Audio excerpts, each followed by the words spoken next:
اهلا وسهلا. طيب يا اخوان، بهذا الفيديو راح نصور يوم انه نوصل طلبات هنا بالمانيا، لان صورت الفيديو السابق مع الاوبر والناس تريد انه فيديوهات اخرى، فراح يجوز كل فتره نسوي فيديو اخر وننزله على اليوتيوب. فاليوم راح نسوي همات الفيديو الثاني من اوبر.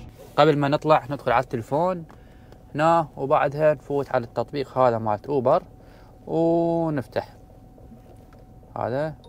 اوكي، هسه احنا دبست اونلاين، يعني حاليا احنا على الاونلاين. شوفوا التطبيق هو هيك صاير، مثلا شايفين هاي هنا هذه الدائره الزرقاء، الزون يسموها، انه انت لما تكون خارج هاي الدائره ما تجيك طلبات لان بعيد عنها. المطلوب منك تروح لداخل هاي الدائره، هذا الخط الازرق تصير بداخله لحتى شنو تجيك الطلبات.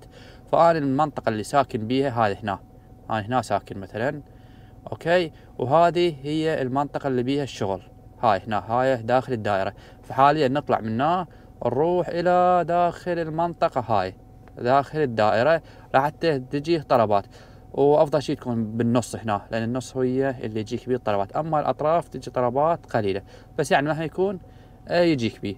فحاليا نطلع الى داخل هاي الدائره، نلبس حزام الامان وبعدها ننطلق.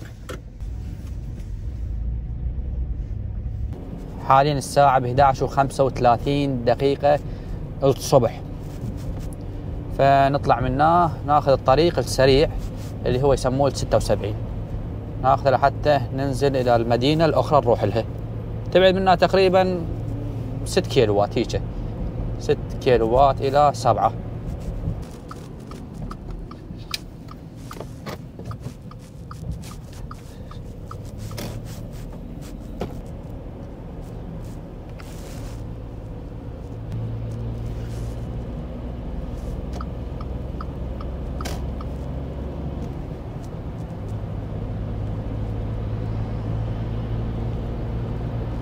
اليوم الجو للأمانة حلو، لأن طلعت شمس. صار تقريبا 3 أسابيع ماكو شمس، بس مع ذلك درجة الحرارة حاليا 5، بس مهما يكون اكو شمس.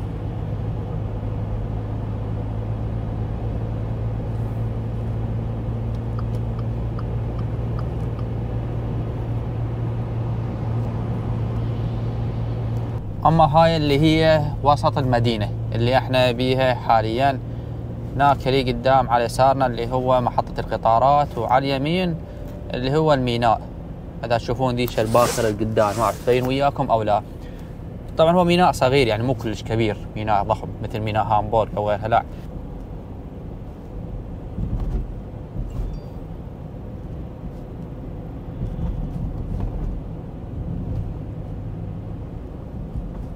طبعا الصبح ماكو شغل قوي بالاوبر، هو الشغل الطبيعي والذروه مالت الشغل تكون من 4 العصر تقريبا وورا الى 10 بالليل. الصبح يعني قليل ناس توصل من المطاعم وهذا الشيء الطبيعي. بس انا نازل حاليا عندي كم شغل هنا بداخل المدينه اريد اقضيهن اخلصهن، وهم بنفس الوقت هذاك الطلبات نوصلها.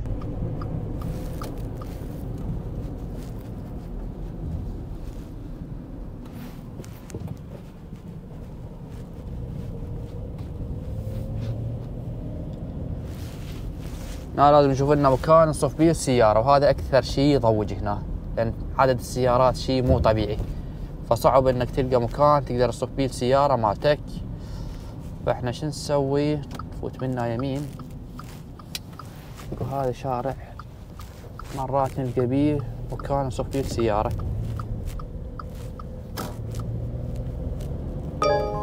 حاليا إجانا طلب، هذا راح ناخذه. شوف منين اجانا. هذا اسمه مستر سب، صاير بال سفنهوف. اهم شيء ناخذ الجنطه ويانا، هاي نحتاجها دائما.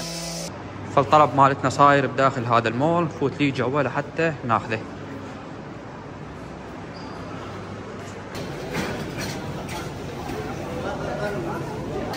فالطلب مالتي من هذا المطعم اللي قدامنا هو مطعم لبناني، عندي طلبين من عنده لازم اخذهن وبعدها نروح نوصلهن.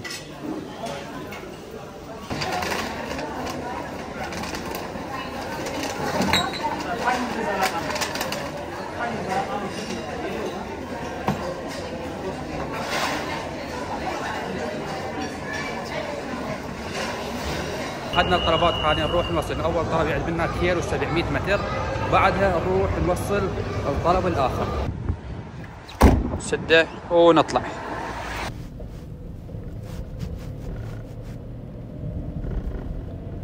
طبعا اكو ناس يشتغلون اوبر عن طريق البايسكلات، يعني خاصة شفتها بامريكا مثلا وغيرها، بس هنا يعني من تسوي بايسكل قليل تجيك طلبات، لان اكو طلبات بعيدة تجيك على مدى 6 كيلو 7 او 10 كيلو ما تفيد. وخاصة هناك وشغلة هم يعني تختلف عن اجواء امريكا وغيرها، اللي هو الطقس. هنا الجو بارد يعني وممطر على الاغلب يكون، فلما يكون عندك بايسكل ما راح يكون خدمي بالنسبة لك. يعني صح اوفر البايسكل وغيرها وبين السيارات تقدر تمشي بيه يعني وتختصر الطريق، يعني خاصة المسافات القريبة يعني او كيلو كيلو وين ايه. بس شغلة الطقس مثلا ما راح يفيدك، لهنا مثلا انت بتوصل وبعدها تصير تمطر الدنيا راح انت تتبهدل. فالسيارة هنا خدمية اكثر، بس تكون عندك سيارة صغيرة مو كبيرة، يعني السيارة محركها صغير اقصد. فهنا شغلة البايسكلات بالاوبر ما اشوفها ناجحة. يعني شوف هاي اللي على يميننا كأنها دنقة، هاي كاميرا، هاي لازم واحد يحذر من عندها. شو السالفة؟ شرطة قدام سادين نص الطريق. خلينا نشوف.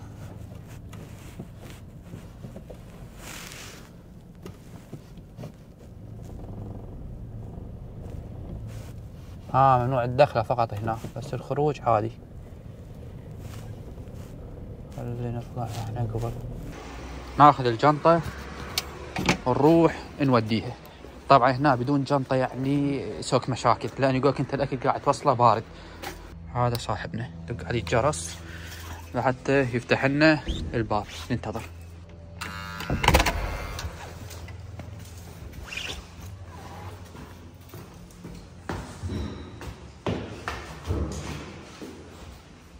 وصلنا هذا الطلب الأول وبعدها نروح نوصل الطلب الثاني نوديه.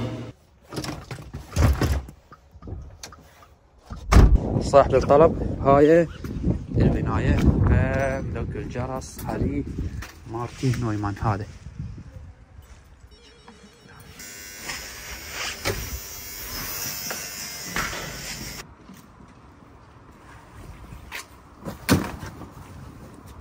طبعا الجنطة مهمة. ذاك يوم واحد يقول لي يعني ما حاجة تشيل جنطة وياك، اوكي، على الفيديو الماضي.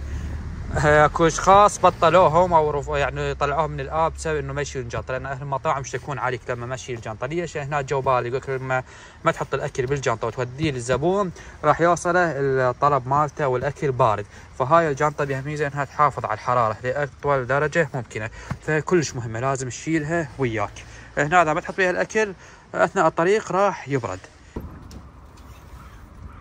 جانا طلب اخر من مطعم اسمه لوستيريا كيل، مطعم جديد ضافوه للاوبر. طبعا كل فتره يحدثون تطبيق اوبر يضيفون عليه مطاعم اخرى، هذا تحديدا من حتى ينزلون مطاعم اخرى. وطبعا كل ما تنزل مطاعم اخرى يعني شغل يزيد على التطبيق. هذا اكثر شارع انا كلت به مخالفات، لان هاي بصفنا الدائره مال المرور على يميننا، فتكون مخالفات بس تصف السياره غلط يجوك. شوف هذول قدامنا، ذولا قدامنا واقفين زي الاورنونكس يسموه. ذولا فقط المسؤولين اللي يوقف مثلا خلينا نقول شغل غير نظاميه، هاي الاشياء يحاسبوه يخالفوه عليه. هذا اكثر مطعم اضوج من عنده انه اجيله، لان صعب تلقى مكان هنا تطبق السياره تصفها، لان صاير بقلب المدينه محطه القطارات، فانك تخلي السياره هنا صعب، لازم اوقفها بالشارع. ومرات يجون يخالفون او هيك شيء، المكان شويه مزدحم هنا. بس احنا وين راح نطلع قدام؟ هناك هو صار على يميننا، نطلع قدام ونصف السياره نحطها بالاشاره هيك ونوقف هنا.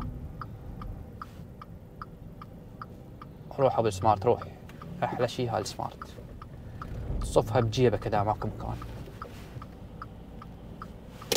نوقف هنا وننزل. شوفوا مكان المطعم هذا على اليسار، فهاي الاماكن كلها ما تقدر تصف هنا، يعني ماكو مكان تقدر تحط السياره مالتك بيه، لذلك انه صعب هنا تقدر توقف. فانا وين اخلي السياره بالعاده؟ ها شوف قدام هناك بس احط دبل اشاره، بس ما تقدر توقف يعني فتره طويله، لازم بسرعه تجيب الطلب وتطلع. فهي هاي هنا هي قلب المدينه صايره، هنا هاي محطه القطارات، هنا شو اسمه المول هذا اللي لسه كنا بيه اخذنا من عنده، فشويه صعبه هنا لحتى تصف السياره. فنفوت على المطعم صاير هنا.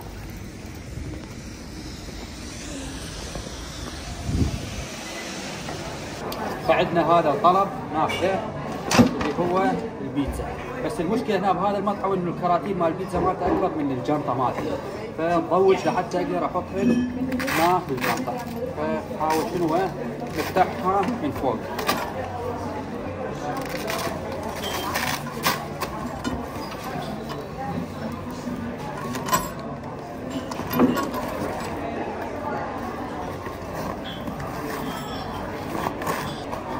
فشوفوا انه البيتزا هنا الكراتين مالتها ما ترحم بالجنطه بشكل صحيح، تطلع من هنا يعني. بس احنا شو نسوي؟ فقط نمسكها من فوق، ما عندنا غير هذا الحل هيك.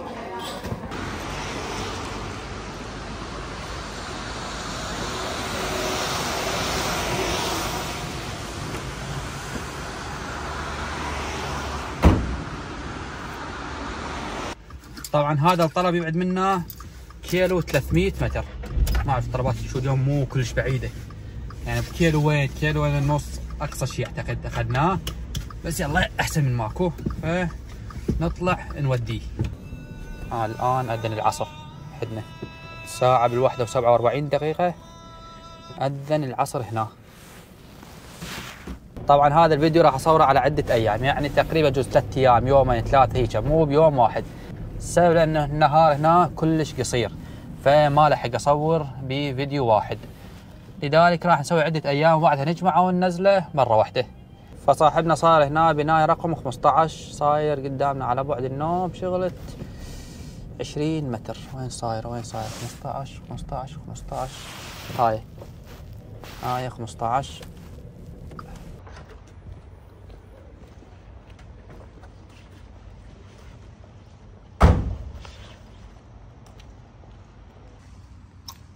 دق عليه الجرس ننتظره لحتى يفتح الباب.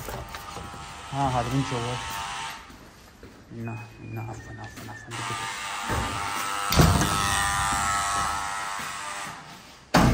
وصلنا الطلب ونطلع. طبعا من توصله الزبون فقط نعطيه تم التسليم وخلاص، حتى يبحث لك عن طلبات اخرى. فهذا بكل بساطة. طيب يا اخوان، اليوم هو اليوم الثاني بالتصوير.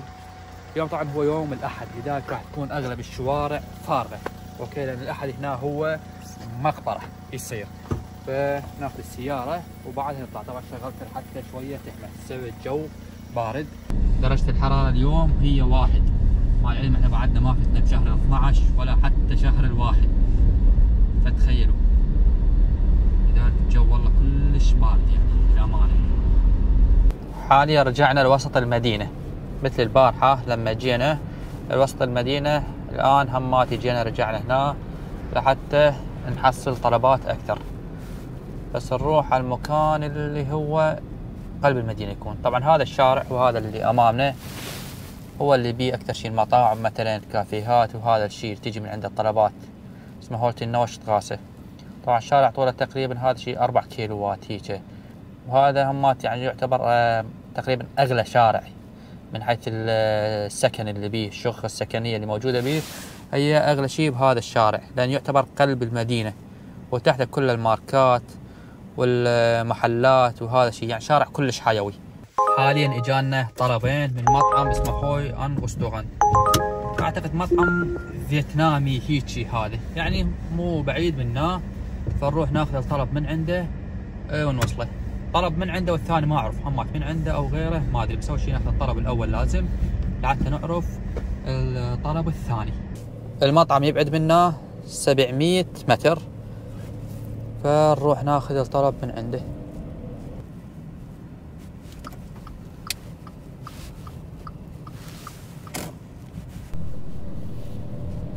المطعم صاير بهذا الفرع اللي على يميننا، خلينا نفوت له منه.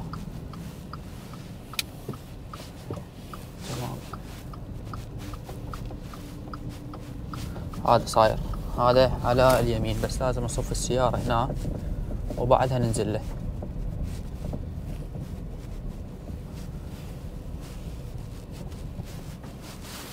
فهذا هو المطعم اللي لازم ناخذ من عنده الطلبية. فوت لي جوا.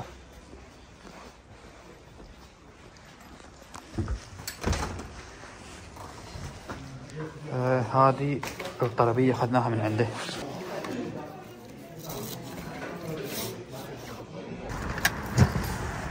اخذنا الطلب الاول من هذا المطعم، وحاليا عندنا الطلب الثاني من مطعم اخر ناخذه، مطعم اسمه فيجانم.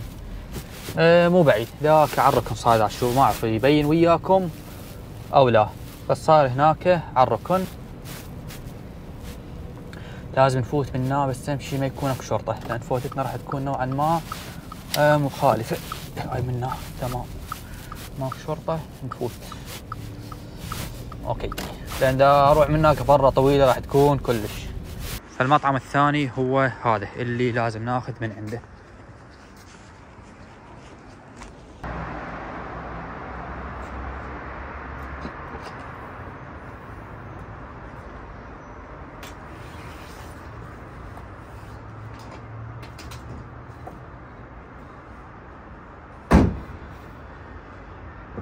الان اخذنا الطلبين مالاتنا ونروح نوصل. طبعا بس تاخذ الطلب انت تنطيه تم الاستلام يعني من المطعم، فهو البرنامج تلقائيا راح يطلع لك ايش قد يبعد الكنده عنك الزبون. فهذا الاول يبعد عنك كيلو و300 متر، من توصله للكنده راح تنطيه تم التسليم الكنده الاول، فراح يوديك على الزبون الثاني ويقول لك ايش قد يبعد عنك. فهذا بكل بساطه انه ماكو بيه اي صعوبه.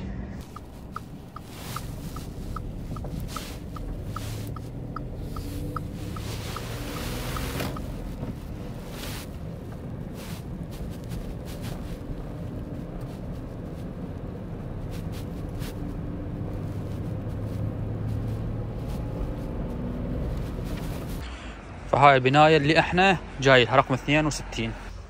مرات ما يكتبون الاسم صحيح هنا، فلازم تخابره لحتى هو يفتح لك الباب، فهذا لازم تخابره ليفتح لنا الباب مالت العمارة. الطلب الثاني بعد منا 1 كيلو عن هذا الطلب.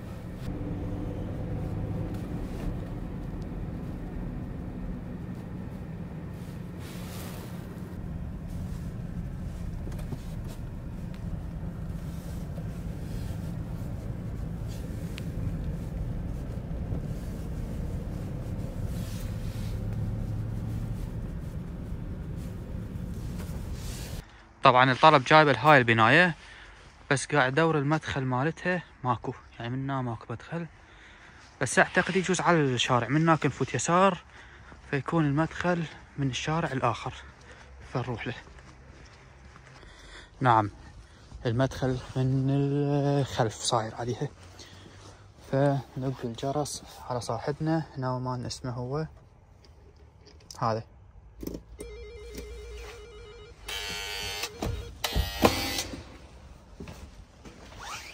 فحاليا وصلنا الطلبين وبعدها نرجع لمكاننا للمقر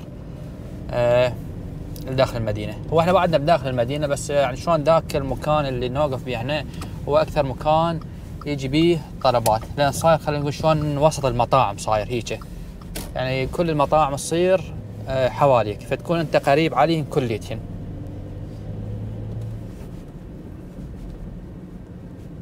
طبعا هاي الاشارات يوم الجمعة مثلا او بعد 10 بالليل تصير صفرة تضوي، توقف بس تطلع بحذر يعني، لان ما يكون اكو زخم سيارات، فمن تطلع بحذر هيك. تمام. حاليا صارت الساعة بالستة إلا 10 بالليل، ومثل ما تشوفون انه حوالينا الدنيا مظلمة. فاجانا طلب من كافيه اللي هو بلات كافيه اسمه، بس قبل ما نروح ناخذ الطلب راح نصلي هنا العشاء، لان اذن صار له تقريبا ربع ساعة، نصلي ونطلع على الطلب ناخذه. فمثل ما تشوفون هنا الدنيا صارت ليل حاليا، فنصلي ونكمل طريقنا. الكافيه اللي رايحين له يبعد منا النوب تقريبا شي كيلو قدام ونوصل ان شاء الله. بس مثل ما تشوفون الشوارع نوعا ما ظلمه، لذلك الكاميرا هاي يعني الجو برو بالليل مو ذاك قد تصويرها يعني مثل بالنهار، لان الاضاءه الداخليه مالتها يعني مو تمام. سعر اللتر مال البنزين يورو 75 سنت. فخلينا نشوف التفويله مالتها ايش قد راح تاخذ. هي باقي يعني شخطه واحده بها هاي السياره. هي على كل ما تاخذ هوايه، لان محركها كليته 1000 سي سي، يعني 1.0 المحرك مالتها. طبعا التفويله مالتها سوت 60 يورو 62 سنت. فهاي 60 يورو 62 سنت. اما ايش قد ماخذه 34 لتر هاي السياره. فنفوت جوا نحاسب ونطلع. الان جينا ناخذ طلب اخر من داخل السفن هوف المول، بس طبعا المول كليته معزل. اكو فقط مطعم اللبناني اللي اخذنا منه بدايه الفيديو اذا تتذكروه، هو نفس الوحيد اللي يبقى فاتح يوم الاحد. فهسه نروح ناخذ من عنده الطلب مالتنا وبعدها نطلع. فمثل ما تشوفون المول كله معزل، يعني الاحد كل شيء عزل، تبقى فقط المطاعم.